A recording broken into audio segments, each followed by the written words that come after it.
पाकिस्तान दुनिया का एक ऐसा देश है जो झूठ बोलने में माहिर है, जो आतंकवाद की फैक्ट्री है, जो ऐसी हरकत करता है, ऐसी बात करता है, कोई सुने तो हैरान होने के साथ हंसे भी। मैं ऐसा इसलिए कह रही हूं क्योंकि बीते दिनों पाकिस्तान से खबर आती है कि पाकिस्तानी फौज ने अपने ही देश में की एयर स्ट्राइक, बच्चे महिला समेत 30 नागरिकों को मार डाला। अब इस बात पर हैरानी भी होती है और हंसी भी आती है कि कोई इतनी बड़ी भूल कैसे कर सकता है, कोई अपने ही नागरिकों को कैसे मार सकता है। क्या हर वक्त हाथ में बंदूक बम ही रहते हैं?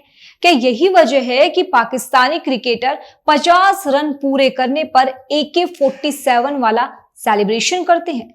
Living this aside, let's us now come to Shahbaz Sharif, क्योंकि पाकिस्तान के प्रधानमंत्री शहबाज शरीफ ने UN में दावा किया कि भारत के साथ हुए संघर्ष में पाकिस्तान की जीत हुई थी और भारत के 7 विमान गिर गए थे।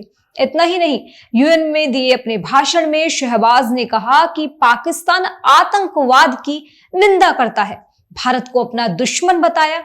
फिर वो भारत पाकिस्तान संघर्ष में अपनी जीत की बात करता है, लेकिन उनके इस झूठ पर भारतीय राजनयिक पेटल गहलोत ने शहबाज को UN में ही धो दिया। कहा कि अगर जले हुए हवाई अड्डे शहबाज शरीफ को जीत लगते हैं तो पाकिस्तान इसका जश्न मनाए, अगर नष्ट हो चुके रनवे और जले हुए हैंगर जीत की तरह लगते हैं तो पाकिस्तान इसका जश्न मना सकता है। सुनिए। This assembly witnessed absurd theatrics in the morning from the Prime Minister of Pakistan, who once again glorified terrorism that is so central to their foreign policy.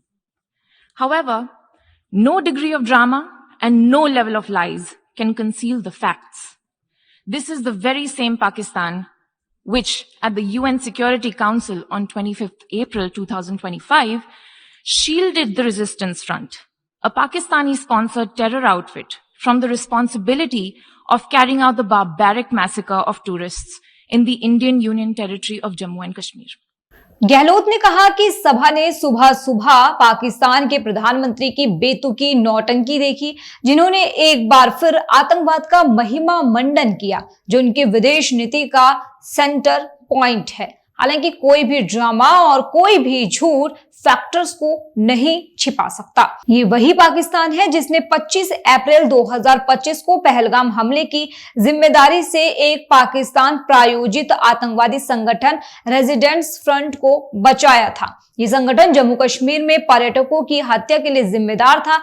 फिर भारतीय राजनयिक ने आतंकियों को पनाह देने के पाकिस्तान के रिकॉर्ड का भी हवाला दिया। पेटल गहलोत ने कहा, आतंकवाद को फैलाने की परंपरा में डूबा एक देश इस दिशा में सबसे मजाकिया बातें फैलाने में जरा भी शर्म महसूस नहीं करता। याद कीजिए कि उसने एक दशक तक ओसामा बिन लादेन को पनाह दी थी। उसके मंत्रियों ने हाल ही में स्वीकार किया है कि वे दशकों से आतंकवादी शिविर चला रहे हैं। इस दौरान गहलोत ने ऑपरेशन सिंदूर का भी जिक्र किया। खैर, पाकिस्तान की तो ये पुरानी आदत है, जीरो होकर हीरो बनने की कोशिश करता है। नमस्कार।